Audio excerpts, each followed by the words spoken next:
What's up guys, Kent here with Coresby Gaming playing Raid Shadow Legends today. So this video is going to be a showcase on one of my favorite champs and one of the best champions in the entire game, and that is Duchess Lilitu. So in this showcase, I'll go over her skill kit, some gearing options for her, as well as her masteries, and then I will show you some of the areas of the game that I use her in. Before that though, take a quick sec, hit the subscribe button, and like the video. I'd appreciate it a lot. Let's go ahead and check her out.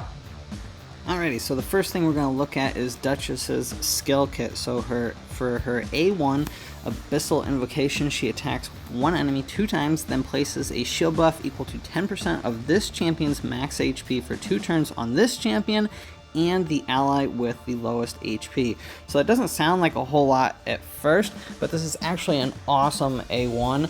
So with Duchess, this is a max HP shield, so you scale her HP up really high in like the 80 to 100,000 HP range, and then the 10% of that, you're ended up putting like a 10k shield on herself and one ally that needs it the most. So this is a really good A1, even though it might not look like a ton at first.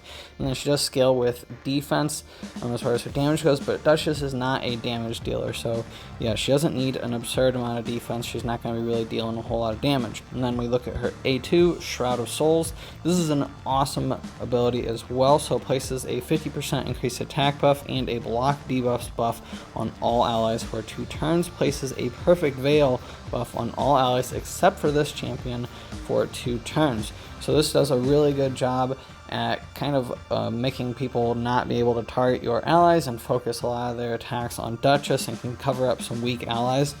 And then her A3, this is an amazing revive ability, one of the best in the game. Revives all dead allies with 70% HP. That's a ton. That's really good. But then it also places a veil on all allies except for this champion for 1 turn, places a 15% continuous heal buff on all allies for 2 turns. So she basically revives everyone and they're able to get full health. So excellent revivability, definitely one of the best in the game.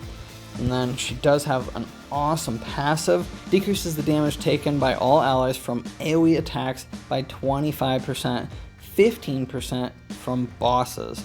So this makes her just completely wipe out a ton of potential damage that your allies would be taking. 25% is awesome in the arena. Those nukers come in and they just deal straight 25% less damage. And then from the bosses, it just gives you that much more sustainability, really good. And then to cap off this awesome skill kit, she does have a really good aura as well. Increase ally speed in all battles by 19%. Really good aura. I use her as my lead champ in a bunch of different areas of the game. Alright, and then we'll switch over to her artifacts. So there are 2 main ways to build a Duchess out. One of them is stacked with a ton of HP, and the other is stacked with a ton of resistance. So those 2 builds are very dependent on where you want to use her in the game and what specific goal you're looking to use her to accomplish. For me, I try to just use her in as many areas as possible, so I built her out to be stacked with as much HP as I could get her. So what that looks like, I got her in 2 immortal sets, so she's able to continuously heal herself every time she gets a turn in. And then for her gloves, HP gloves, chest piece, HP chest piece, and then for the boots, speed boots. So all of these pieces of gear have as many speed substats rolled on them as possible. I want to make her as fast as possible to get through any debuffs that she might accrue, just to be fast enough to outrun them against any bosses or enemies. So she's super fast. If you look at her total stats, 272 speed, almost 90,000 HP. Her defense is moderately high, 3,700. Whenever you're looking at the defense and how you're building out your champions, you got to remember that 4,300 is like kind of the threshold where the defense really scales down a lot, and it's very, very counterproductive to build out defensive champions with an excessive amount of defense past that point, unless they're specifically dealing damage based on defense. But if it's just defense to help them survive, that 4,300 mark, that's where you do not want to go past. So I only built her out to 3,700 defense, and I really scaled up her HP and her speed. One thing that you notice is she's really low in her resistance. So with that resistance, there are different areas of the game where having high resistance is definitely more beneficial.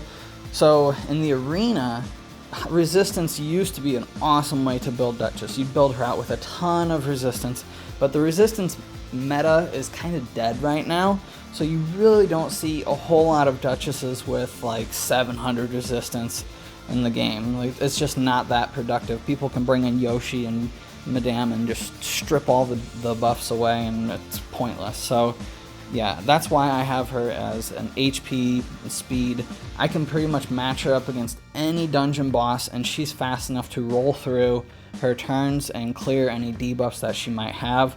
So that's the reason why I have her built with high HP, high speed. Another thing to consider is the specific sets that you're using.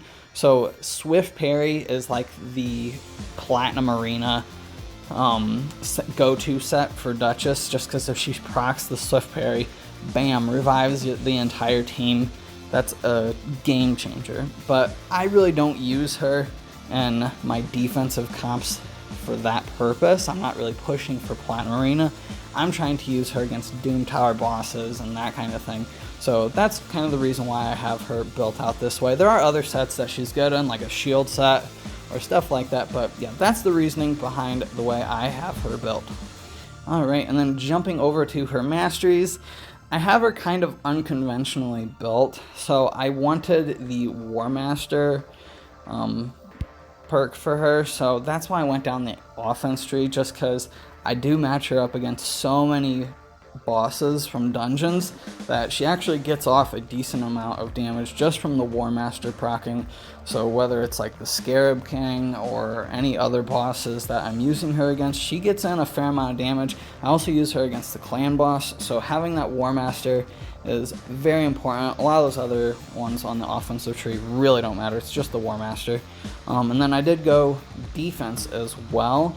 So some of these are really good. The Bulletproof or Blast Proof, 5% less damage received. The Shadow Heal, that one's pretty good. Resurgent, getting those debuffs removed if she does lose a good amount of HP. Resistance, less damage. Retribution to counterattack. This is nice because if she goes, then she puts a shield up on herself and she puts a shield up on the lowest HP ally. And then Deterrence. So all of those are the ones that I went with. I'm not sure if those are the best ones, but those are the ones that worked for me. So yeah, that's the Masteries I have for her. Alrighty, so now we're going to jump over and show you some different areas of the game that I use Duchess in. So the first area I'm going to show you is the arena, which Duchess is widely used in all the way up to Platinum. And if you've fought against her, you know how much trouble she can cause. So I primarily use Duchess in my arena defense, and this type of team is great at countering blender type teams. Duchess with Krisk's shield is tanky enough to withstand almost anything. Then she can just revive the teammates that do go down. Once the enemy's moves are spent, I can go in and pick off whoever I choose. The one weakness of this team is buff strip champions though, but I can use Valkyrie instead of Razin to potentially throw the enemy's team out of order. I can also use a Rhodos or Warlord depending on the specific enemy's moves and speeds. Overall, Duchess enables a lot of different team comps and is an excellent champ for arena defenses. The next area I'm going to show Duchess in is the Doom Tower, which Duchess is basically a cheat code for. I use her in every single floor and against every single boss. Each of her abilities are utilized from the Speed Aura, the damage reducing passive, revives, block debuffs, and shields. She's just the ultimate carry champion. The only real pitfall is if an enemy has block revive, like a Mortu Macabre or a Nithui Blood Twin. Another potential downside is that the battles can get fairly lengthy. I've had battles against the hard Scarab King that took 30 to 40 minutes. Fortunately, since then I've been able to adjust my teams to be faster, but my first playthrough of the hard Doom Tower was very time consuming. And that brings me to the dungeons, which is a similar story. So I was using Duchess in every dungeon early on, and she carried me to stage 20, but the runs were fairly slow. As my account progressed, I was able to phase her out in favor of specialized speed teams, but when the dungeon stages increased to 25, I had to bring Duchess back in again. With her, I can clear all the stage 25 dungeons fairly easily, but it's back to slower runs again. Currently, I'm working on making faster teams for stage 25 dungeons, but until they are set up, I'm counting on old reliable Duchess Lilitu. The last two areas that I use Duchess don't need much explanation, as it's more of the same of what I've shown you already. The first one is the clan boss. She keeps you alive a lot longer and just revives anyone that does go down too early. The last area is Faction Wars, which she is obviously the best carry for the Demon Spawn faction. This faction was actually the first one that I completed, but it was particularly slow. Alrighty guys, that is going to wrap up my showcase of Duchess Lilitu. If you have her, let me know if you use her as much as I do, or how you have her built out. Thanks for watching guys, hope y'all enjoyed the video, I'll catch you next time.